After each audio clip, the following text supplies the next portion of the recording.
We are back with breaking news. Now, for those of you who don't know, first off, I am Dave, a 10-year intellectual property attorney dealing with everything from patents, trademarks, trade secrets, and copyrights.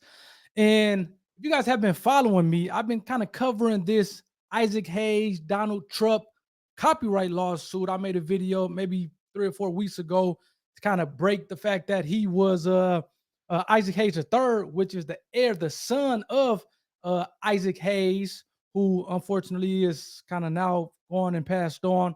And Isaac Hayes III is in control, or it seems like kind of directing the estate of Isaac Hayes and I think Hayes Enterprises. And he sued Donald Trump for $3 million for using a song, "Hold On, I'm Coming," at Donald Trump essentially pep rallies. And again, like I said, that was I made that video 3 or 4 weeks ago. So please go check out that as we kind of go over into what brought up this lawsuit from Isaac Hayes III against Donald Trump. But it seems like the court has made a ruling on the lawsuit. Let's go really quickly here to see here. Isaac Hayes III, his Twitter. I tell you what, man, it seems like these social media platforms get the news faster than everyone else these days. And seems like Isaac Hayes III. So this was approximately 10 days ago. Isaac Hayes III put on his Twitter feed, the judge has given his opinion and ordered in course, in our case against the real Donald Trump. The court acknowledges it's likely that post June 6, 2024, uses were without a license and infringe on Isaac Hayes Enterprises copyright. So this is a snapshot he put of the lawsuit, but we are going to go through the lawsuit. That's essentially why I'm here as a IP attorney dealing with copyrights, to actually kind of read this lawsuit and kind of let you guys know, try to put in layman terms, what does this thing mean? So that's my job here today. Please hit the like button if you haven't already, as well as subscribe to the channel. Love to have you part of the family, a part of the community as we kind of break down these events here. Let's see here. These current events surrounding intellectual property. So let me go to the actual court order here. And again, this came out about 10 days ago. So let's put it on the screen. This is the opinion in order from the court. Again, Isaac Hayes Enterprises versus the Donald J. Trump. I had to tell you, man, it's been a long or not so good 10 days for Trump from, I guess, the second attempt. I'm pretty sure you guys all know what I'm talking about. And again, regardless of whether you hate Trump or you love Trump, nobody should be trying to. Again, I think somebody put it best where it's like, man, this is not Mexico where our political leaders are kind of gunned down by the cartels or whoever for a disagreement or the disagreement of opinion. Again, regardless on whether you fall on the right or the left, it's unfortunate to hear again that this is the second attempt on. That was the second attempt on former president's life, unfortunately, and hopefully something is done about that. So again, it's been a tough 10 days or so for Trump as relates to that event, as well as these kind of copyright lawsuits that's coming down the pipeline. Again, man, this IP stuff is extremely valuable. And again, I'm going to continue to say that until I'm blue in the face. But again, so you have Isaac Hayes III, or Isaac Hayes Enterprises versus Donald Trump. This was filed in Atlanta. Okay, so essentially in Georgia. And one thing that you will notice here is all these kind of intellectual property lawsuits, whether it's trademarks, copyrights, patents, they're typically filed in federal court. When you do have a state court trademark claims, but typically, and again, I don't have the shirt today. I have the peace, love, and intellectual property, but I have another shirt that says own intellectual property is your constitutional right. And if you go to Article 1, Section 8, Clause 8 of the Constitution, essentially is what is widely known as the intellectual property clause. And that essentially, as the framers were kind of forming the Constitution way back then, they had this IP clause. They put this IP clause in there, which essentially gives intellectual property over to the federal jurisdiction. So outside of trademark, which has a state component to it, and even that, in that case, overwhelmingly majority of the trademark infringement cases are filed at the federal level. Copyright and patents, you will see typically filed exclusively in federal court. So that's one thing I did want to bring up. Seems like this case, like I said, was filed in Atlanta, in federal court in Atlanta, Georgia. So this is a copyright case. It is before the court on plaintiff's motion for preliminary injunction and plaintiff's amended motion for preliminary injunction. So it seems like what happened here, as we kind of first go through the lawsuit, they filed a copyright infringement lawsuit against Donald Trump. Isaac Hayes and Isaac Hayes Enterprises filed a copyright infringement lawsuit against Donald J. Trump. But it seems like since then, they filed what is called a preliminary injunction against Donald J. Trump, essentially to have him stop using the song "Hold On, I'm Coming" at his pet rallies. So that's essentially what this lawsuit is about, which again, we'll go through here really quickly. This is not a judge giving this order as it relates to the copyright infringement claim against Donald Trump. Is more so a preliminary injunction. So what is a preliminary injunction?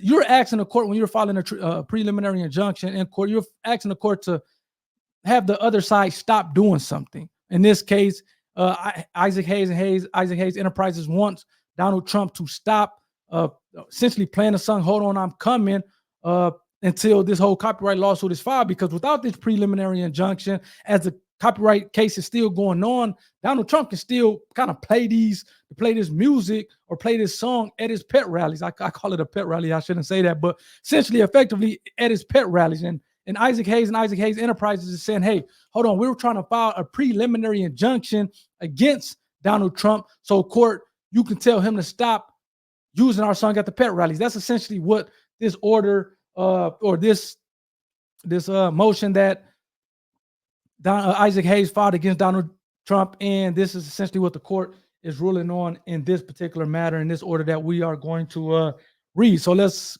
go to the background. This case involved the alleged infringement of Isaac Hayes' copyright during various campaign events. So I should have called it a campaign rally. That's probably a better term for it as opposed to a pet rally.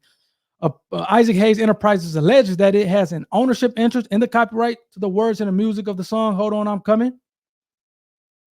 The copyrighted work was recorded by Sam and Dave in '66. So again, that goes to show you how long this copyright stuff can last. The copyright lasts for the life of the author plus 70 years. So his pops, Isaac Hayes, recorded the song, and therefore he has copyright ownership in the song, and that copyright is going to last for the life of him plus 70 more years. So again, this stuff can last well into late 2050, 2060. I'm not sure when Isaac Hayes passed away, but it's lasting 70 years afterwards. So even though this song is recorded in 1966, which is about 60 years, 58 years ago, this song still has this copyright still has a ton of life left in it. So again, just goes to show you how valuable this copyright is, especially to the extent of you making money.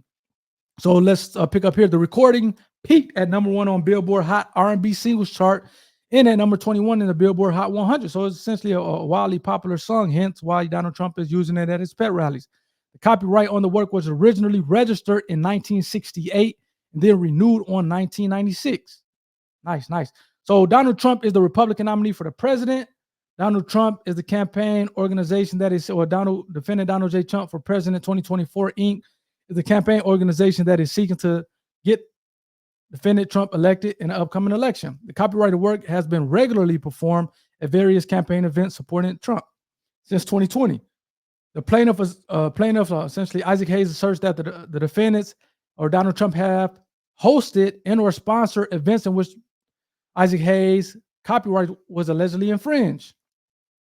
On June 6, 2024, the VP of Legal and Business Affairs, Corporate Security of BMI, Pamela Williams, emailed essentially the campaign manager for Donald Trump, informing the campaign that the copyrighted work has been excluded from the campaign license. Some of the events in which the copyrighted work was performed occurred after the campaign received notice that the copyrighted work was excluded from the campaign license. So, and again, let me finish reading this and then I'll go through it. Based on the events, the plaintiff filed the present action and removed for a preliminary injunction on August 16, 2024. After notice was provided, the plaintiff then amended their complaint in motion for preliminary injunction on August 21st, 2024. The plaintiff requests that the court order the defendants to stop using the copyrighted work without a license and to take down any videos that they have posted without a license and that the campaign and that contain the copyrighted work. The court held a hearing on the motion for a preliminary injunction on September 3rd, 2024. So this is what we have going on here.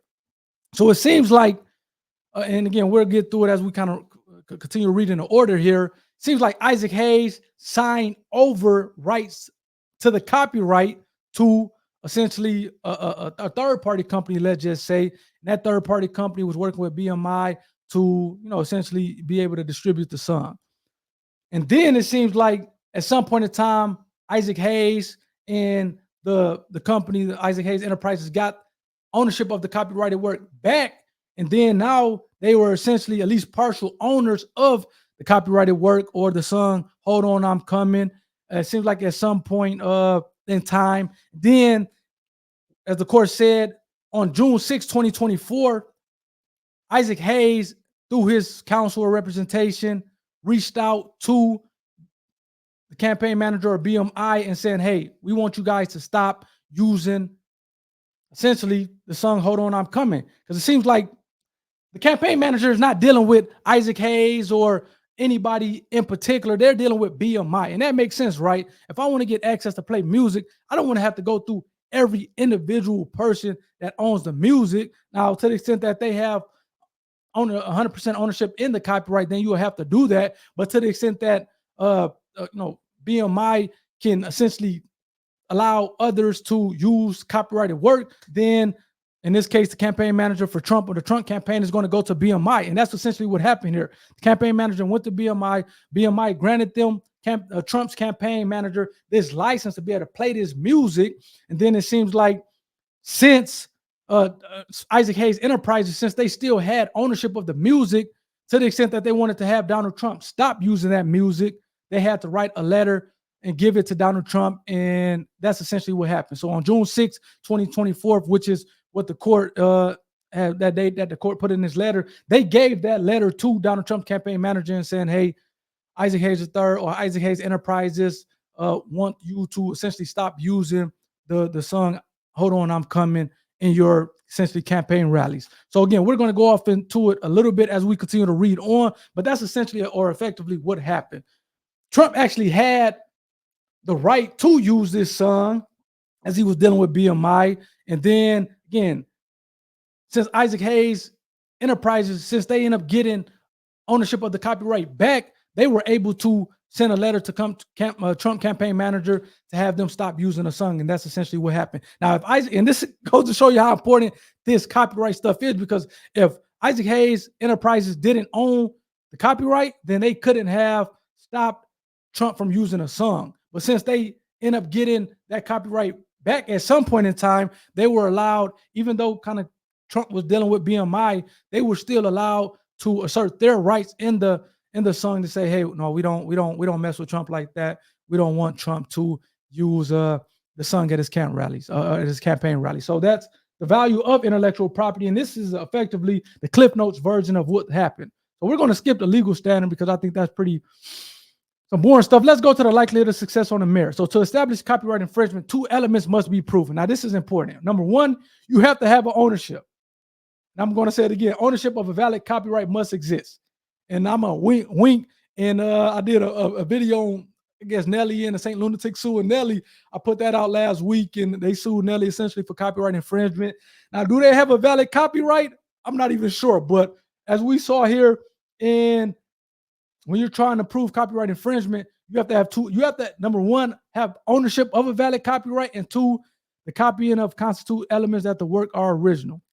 Copying of constitute elements of the work that are original. So you have to copy essentially works that are original, elements of the work that are original. That's essentially the 2 elements or the 2 prongs, if you will, to establish copyright infringement. And then again, it seems like the court finds that the plaintiff are likely to succeed in proving of both elements. So again, the court is not saying that he's guilty, or Trump campaign or the campaign manager or whoever that's associated with Trump, they're guilty of copyright infringement, even though he may be doing some foreshadowing here. He's just saying in this that, okay, based on what we have at our feet, Isaac Hayes Enterprises is they can essentially prove these 2 prongs. Number 1, they can prove that they have ownership of a copyright, and 2, that essentially Trump copied that copyright or use original works of that elements of the original work. Which again, if you're playing an exact song at the campaign rally, then that's going to satisfy number 2 all day long. So let's get back to it here and kind of go through the ownership piece of it. So the ownership, the parties dispute whether plaintiff Isaac Hayes Enterprises own any interest in the copyrighted work. Should have got me some water. The defendants argue that the plaintiff Isaac Hayes Enterprises assigned its interest to an entity called, again, this is a third party entity, Primary Wave Music IB Fund 3, and otherwise has not shown that it has any ownership interest in the copyrighted work. So again, what Trump is saying is Trump's side is saying, hey, they actually assigned their work, or they gave essentially ownership of their work to a third party, and therefore they don't have that number one prong, the ownership of the copyright, because they gave that work to a third party, that third party being what they say Prime Wave Music IP Fund. So that's essentially the first argument of Trump's side. The plaintiffs disagree. Obviously, Isaac Hayes Enterprises, they're going to disagree with that. They assert that Isaac Hayes Enterprises regained control of the copyright pursuant to Section 304 of United States Code. That provision permits authors or their heirs to terminate the grant of a copyright after 56 years from the date on which the copyright was originally secured. In this declaration, Isaac Hayes III, president and CEO of Isaac Hayes Enterprises, stated that Isaac Hayes Enterprises legally terminated Universal Music Publishing and Warner Chappell Music's previous ownership interest on March 15, 2022, 56 years after publication of the copyrighted work. This resulted in Isaac Hayes Enterprises regaining complete control of its 50% ownership interest in the copyright. Then on March 1st, 2023, plaintiff Isaac Hayes Enterprises entered into an agreement which assigned half of its interest to Primary Wave, resulting in each owning 25% of the copyright. The letter by Primary Wave and the declaration of Liz Gardner corroborate this agreement. The defendants did not rebut this evidence. The court therefore concludes that plaintiff have met their burden demonstrating ownership of the copyrighted work. Hey, so it seems like Isaac Hayes III got them together real quick. Let me break this down for you. This essentially what's happening. And this is why it's so important to have the information, to have the knowledge. So Isaac Hayes, the father, they assigned their interest to that third party Primary Wave. But given this USC, section 17 or 17 USC, let me make sure, section 34, paragraphs 2 and 3, you or your heirs can get your ownership of the copyrighted work back, what they say, after 56 years. Let me make sure I got it right. After 56 years of the publication work. We saw earlier that 56 years of where the publication, the work was published in 1966. So as of what, 2022, I think they said that 56 years was up. Isaac Hayes III, they let they did what they had to do from a procedural standpoint to say, hey, we're getting our 50% interest back. And it was two musicians. So it was Isaac Hayes, then it was another guy, I forget the other guy's name, but they both had 50% of the copyright. The song I'm Hold On, I'm Coming. So it seems like Isaac Hayes, they got their 50% back in 2022 based on this section 304 paragraphs 2 and 3. So then again, you got to check out what they did.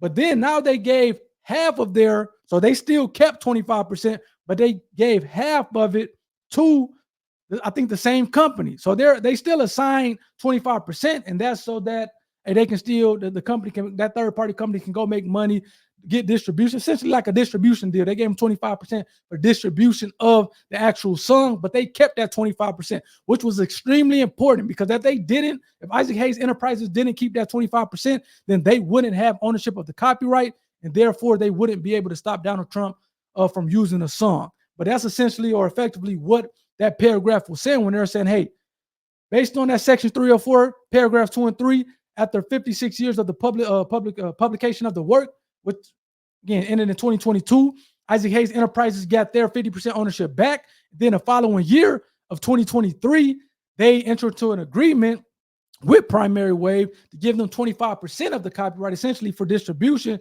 while Isaac Hayes Enterprises retained that 25% ownership, so that they can kind of essentially still have ownership of it and do what they want to do with it. So again, that goes to the whole point of Isaac Hayes Enterprises having ownership of the copyrighted work, which Donald Trump's side tried to say that they didn't have, but after they laid it down for him step by step, Donald Trump's side didn't rebut it. So I thought that was some gangster stuff based on what they did.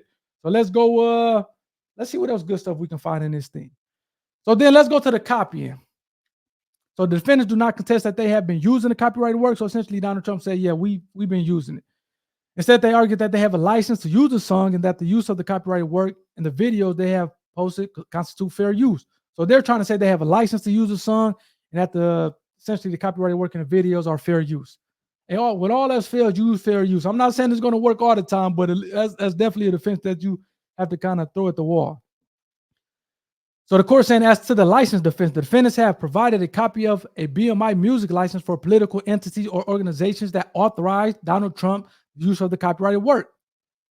Paragraph 2A of that agreement states that one or more works or catalogs of works by one or more BMI songwriters may be excluded from this license if notice is received by BMI that such BMI songwriters objects to the use of their copyrighted work for the intended use by essentially licensee, in this case, Donald Trump.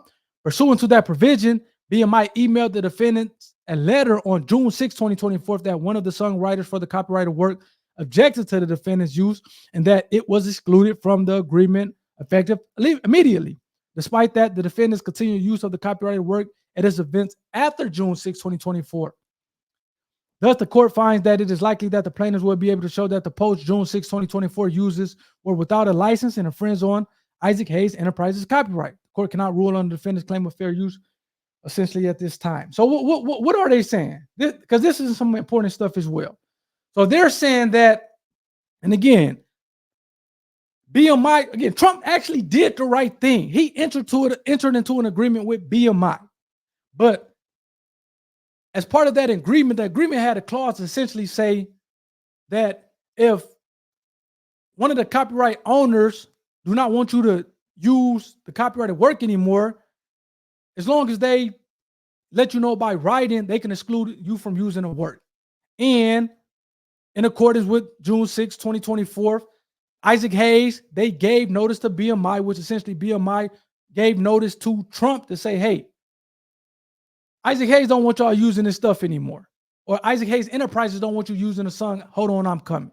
That's essentially what happened. So Donald Trump, they did the right thing initially as far as going with BMI to get a license to be able to use these songs. But then, again, and it's the whole part of having control or having ownership of the copyright, because Isaac Hayes Enterprises essentially exercised their ownership in the copyright by letting BMI and ultimately Trump know that we don't mess with you, Trump, and we don't want you, at least we don't want you using this song. And when they gave notice on Trump on June 6, 2024, that you have to stop using this song effective immediately, Trump was supposed to stop using that song immediately.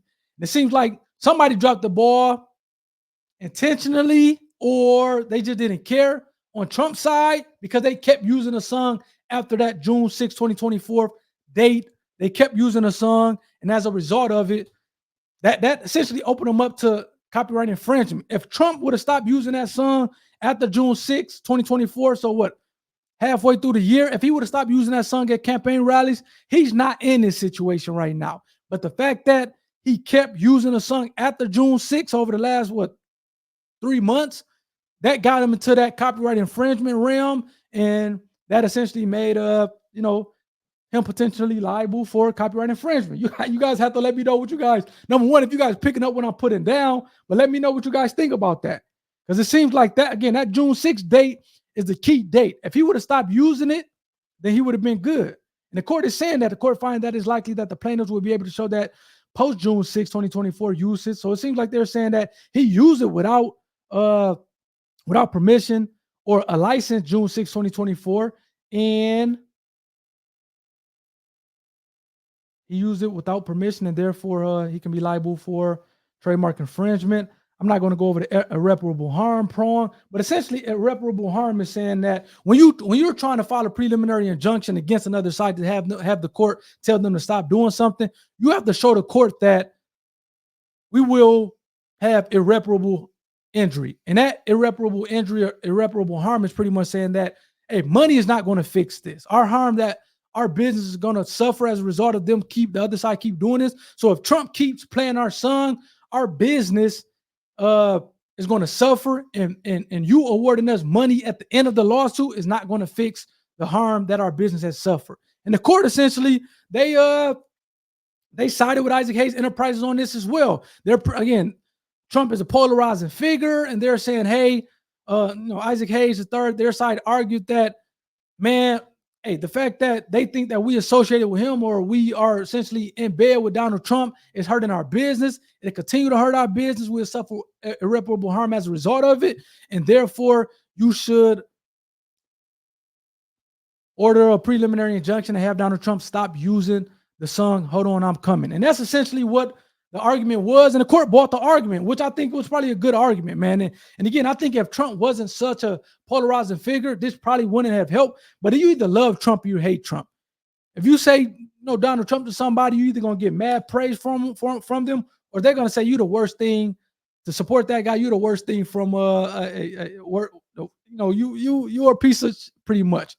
And so I think that helped out on the irreparable harm on that prong, because the fact that he's so polarized and the fact that you can literally hurt your business by siding with Donald Trump. And, it seems like that helped out Isaac Hayes Enterprises. And the court essentially said that it will be irreparable injury. Let me kind of get to the end here. And as a result, the court granted the preliminary injunction. So again, the whole point of the order was to try to essentially get a preliminary injunction on Donald Trump to stop using the song "Hold On, I'm Coming." And seems like Isaac Hayes Enterprises, they were able to successfully do that. The court, as far as the using the song at the rallies, they did grant a preliminary injunction. So Donald Trump has to stop using the song. As for the videos, which we didn't get off into, it seems like they had these videos that were out there, videos of like past rallies, I guess. It seems like the court, they essentially denied the preliminary injunction on that. So again, Trump has to stop using the song going forward at live rallies.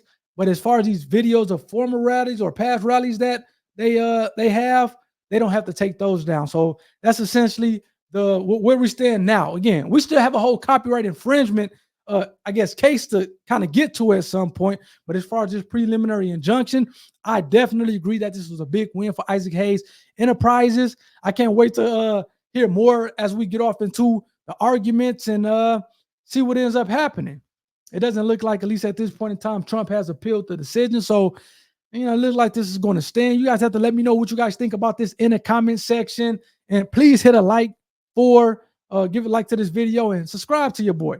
I'm trying to bring you guys not only entertainment, but value from this IP. I thought this preliminary injunction and this order from the court was able to provide great value, especially as it relates to you being able to get back your copyright 56 years after it published. I think that United States Code 34 paragraph 304 paragraphs 2 and 3 was big. And I think that was pretty much it. I do want to actually show, because again, I talked about Trump having a tough 10 days or so. Obviously, we know about, again, the attempts. Again, this is Isaac Hayes talking about the judge essentially sided for him on a preliminary injunction. He did also talk about that Electric Avenue song. We're going up to Electric Avenue, and then we'll take it higher. That was a pretty sweet song. I like that song. It seems like Isaac Hayes also posted this a couple days later to talk about, or to make known that Donald Trump actually lost that copyright lawsuit to Eddie Grant over Electric Avenue. So it seems like, damages has to be determined for that one. It seems like Eddie Grant is asking for $300,000 in damages as well as attorney fees. We'll see what the court or the jury comes back with that. But again, it seems like he lost that lawsuit, and that lawsuit was from 2020, so it took 4 years. But it seemed like that was finally ruled on, and Donald Trump lost the copyright lawsuit for the Electric Avenue song from Eddie Grant, which again, Isaac Hayes, he made light of that. Isaac Hayes III made light of that. So again, a tough 10 days for Trump. But again, the overall point of this story is protect the IP, get ownership of the IP, know what you're doing. Again, I love what Isaac Hayes the third Isaac Hayes Enterprises did when they got the copyright back, but then they gave 25% of the copyright ownership to BMI, and they kept the other 25% because that still gives them rights that they wouldn't have otherwise had if they would have just gave the 50% back, say for more money or whatever the case may be. The fact that they gave 25%, they get the money for giving the 25% away, but they still retain 25% so that they can, have some type of ownership and say of who uses the copyright, as in this case. So hopefully you guys got something out of this. Until next time, peace.